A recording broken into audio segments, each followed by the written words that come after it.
보자. 올라가자.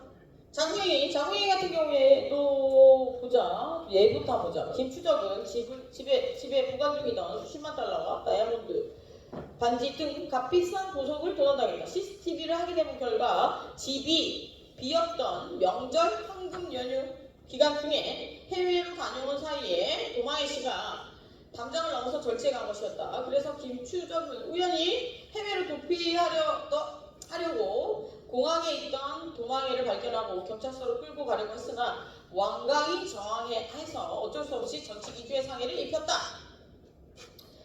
야, 이거는 되니? 될 것 같아? 과잉일 것 같아? 어떨 것 같아?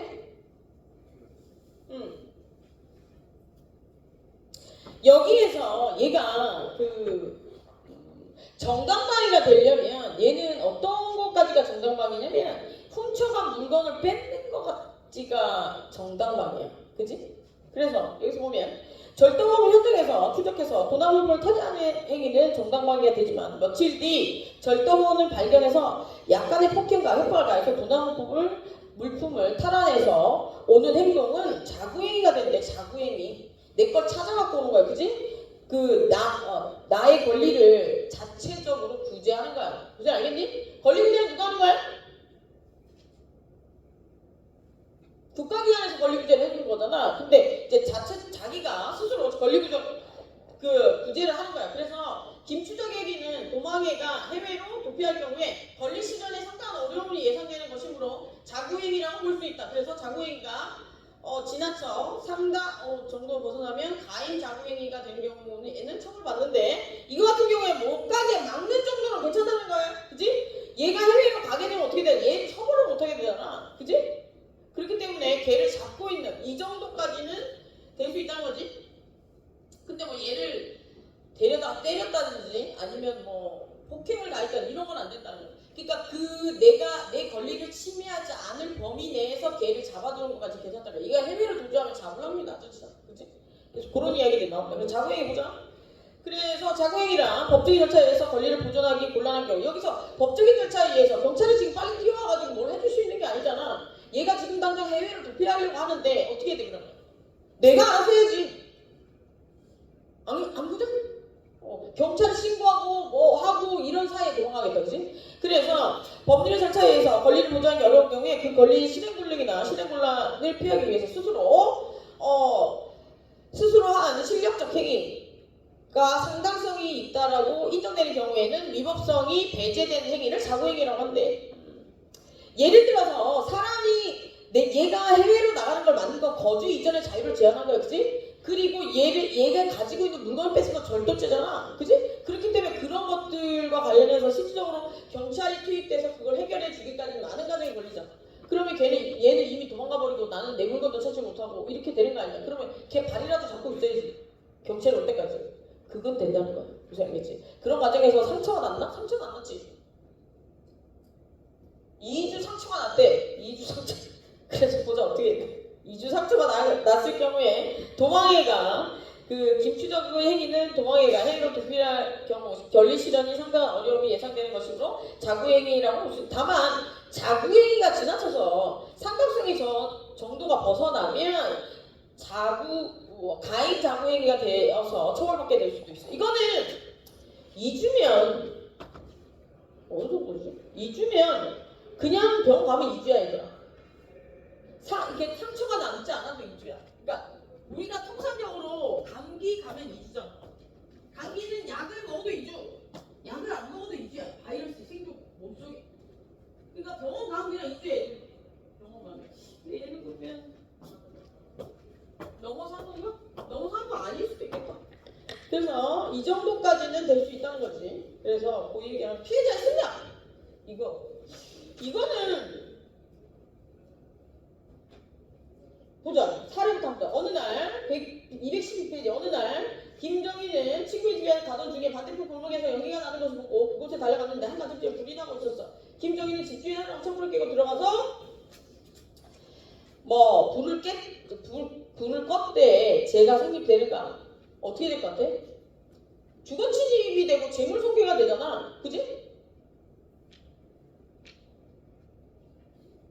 만약에 이게 주거 침입이나 재물 손괴가 안 되려면 주거 침입을 할 수 있는 건 어떻게 하면 알 수 있어? 남의 주거에 들어갈 수 있는 건 그 사람이 허락하면 되는 거야, 그치?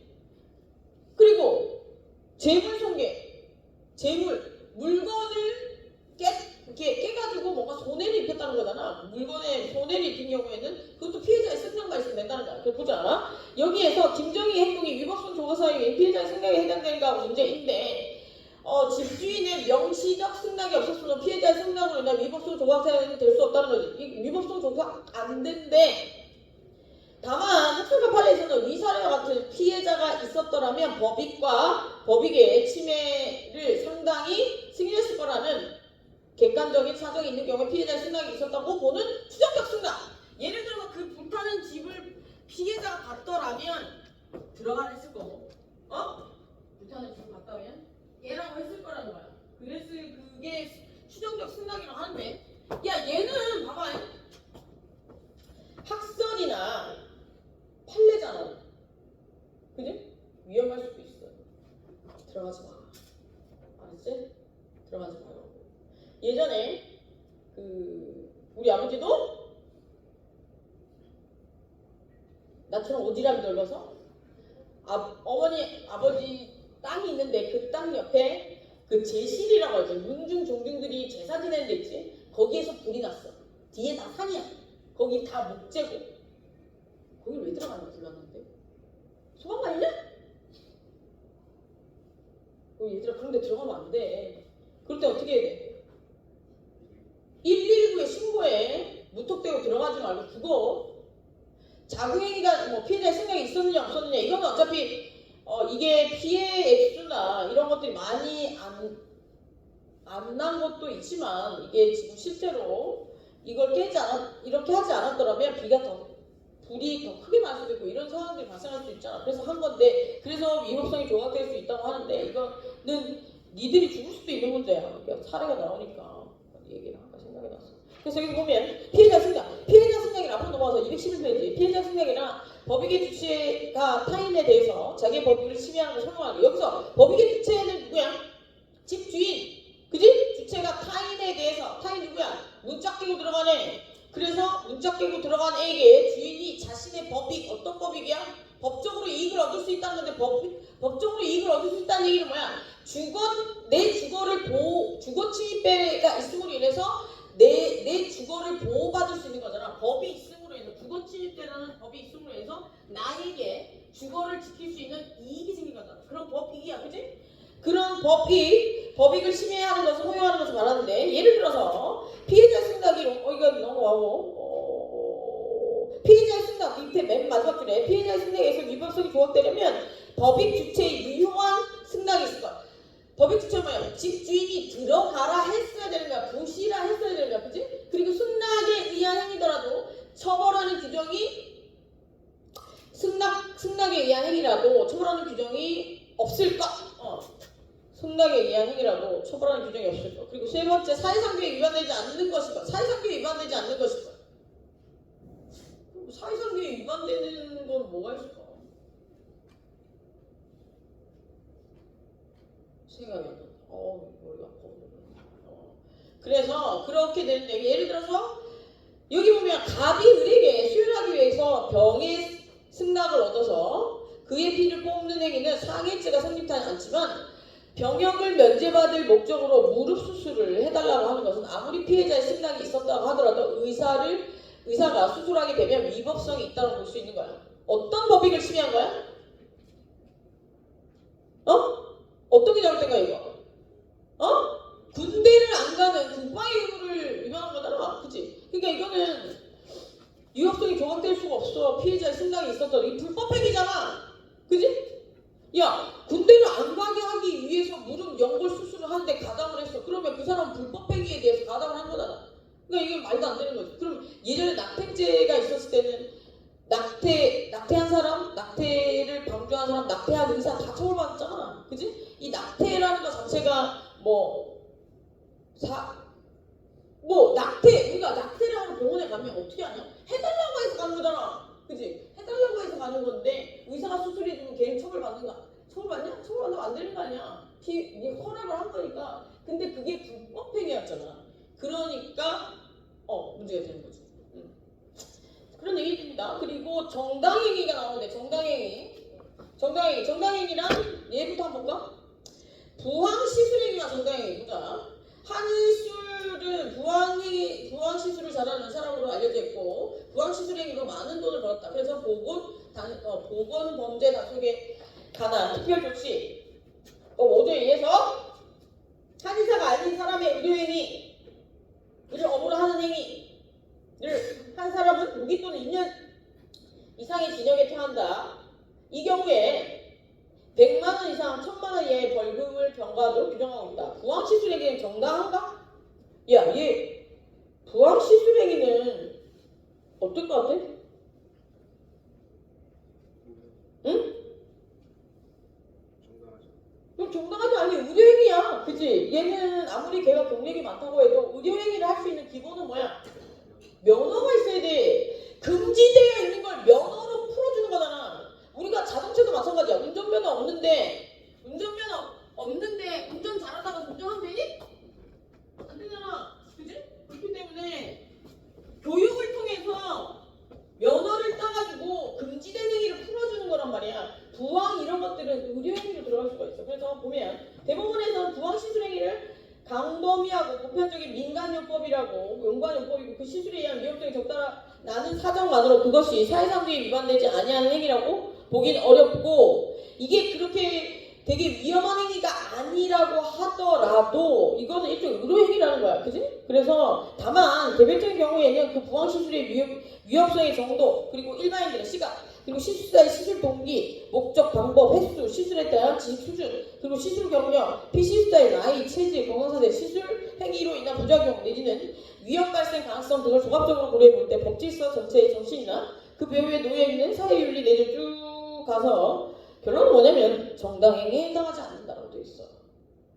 법에 나와 있는 대로 해야 되는 거야. 그래서 피부관리샵에서 부항 떠주고 이런 거 실제로 안 되는 거지. 근데 하지? 그러면 이거 어떨까? 우리 목탕 가면 남자탕에는 오지? 여탕 가면 아줌마들이 막 자기가 자신을 부항을 뜨잖아. 이건 어때? 무슨 같아? 야 그거는 어떻게 될 거 같냐? 내가 내 몸에 부항을 떴어.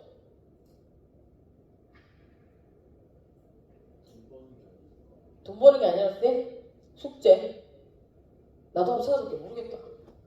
다 한번 생각해갖고 와. 내가 내 몸에 부항을 뜨는 건 피해자와 가해자가 함께 있는 거잖아. 그지? 한번 생각해보자. 그냥 좀 생각해봐야 될 거야. 보자. 책임 능력.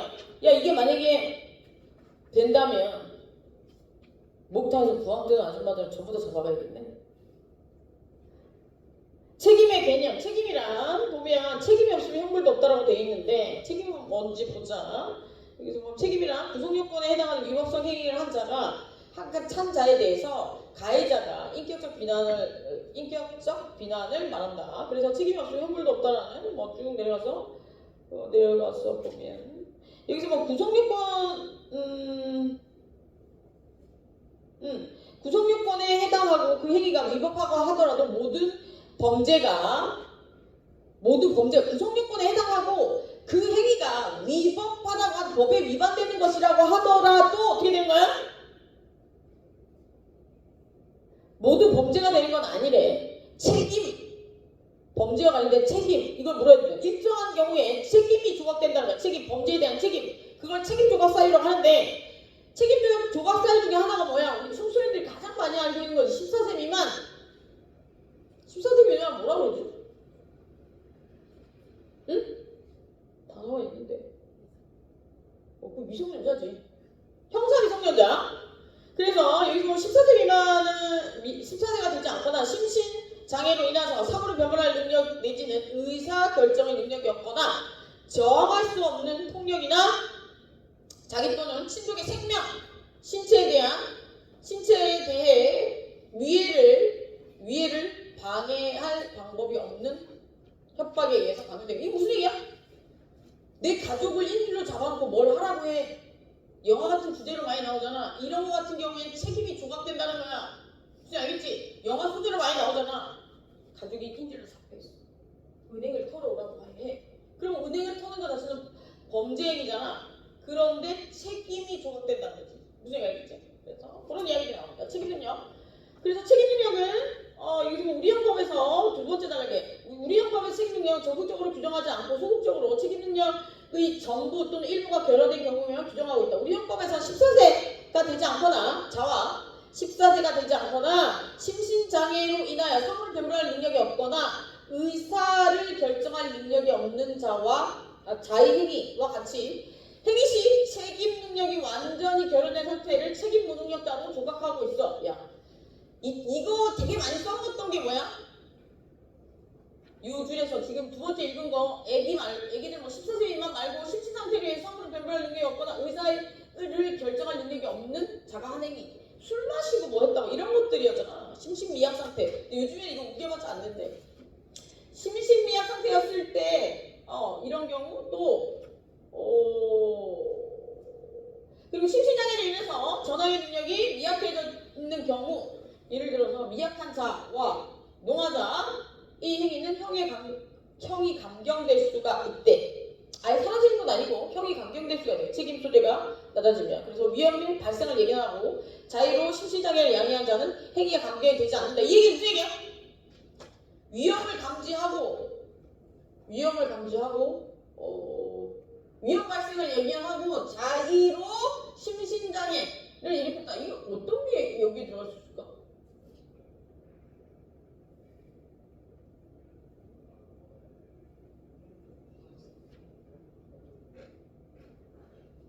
야, 술을 먹고 예를 들어 만약에 술을 먹는 게 심신장애로 될 수 있다면 술을 먹고 간다든지 그래서 그로 인해서 심신미약을 주장한다든지 이런 것들이 인과관계가 밝혀진 문제가 될 수 있다는 얘기겠지? 근데 요즘에 술 마셔도 뭐 이런 게 안 된다고 하니까 보자. 심신장애자가 이렇게 폭주 나오네. 주태백은 술을 너무 많이 마셔서 속대 말로 필름이 끊긴 상태에서 수직종업을 추행하려다가 경찰서에 끌었다. 그 주태백은 술이 깨고 나서 자기가 경찰서에 왔는지조차도 모를 정도로 그 전의 일을 전혀 기억하지 못한다. 심신상실의 경우에 책임이 조각된다는데 술이 많지 않은 상태에서 또 이게 심신미약인가? 이거는 어떻게 생각해?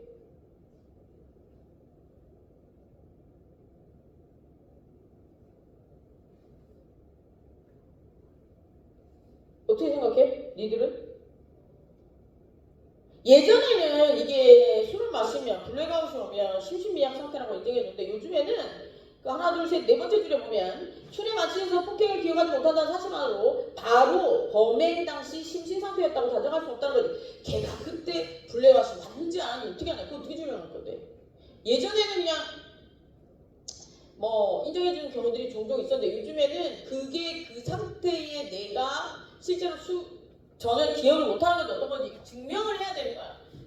그렇기 때문에 여기서 심신상실의 상태에 있었다고 단정할 수 없다고 판시하고 있대. 그래서 다만 책임을 면할 정도의 만취 상태였는가 여부는 음주량이나 혈액 속 알코올 수치로 판정할 수 있는 것이 아니고 구체적인 행위에 있어서 사물의 변별 능력 또는 의사결정 능력에 관한 판단인데 이게 무슨 얘기야? 안 된다 이 얘기야. 그치? 안 된다 이 얘기. 안 된다. 야 근데 진짜 술 먹으면 필름이 끊기잖아. 그지? 나 끊겨본 적 있거든? 끊기면 내가 뭔 짓을 했어? 그러면 내가 예상할 수 없었던 일이잖아. 그지? 근데 그 처음으로 하는 건 조금 그렇긴 하다. 그지? 근데 요즘에는 그거를 그 당시가 진짜로 심신상실의 상태였는지를 알 수가 없기 때문에 인정해주지 않는데 그런 이야기들이 나와. 그리고 보자. 너무 재미가 없는데? 너무 재미가 없어. 우리 3번 남았다고? 하나, 둘, 셋, 3번. 3번이면 충분히 하겠다. 여기까지 하고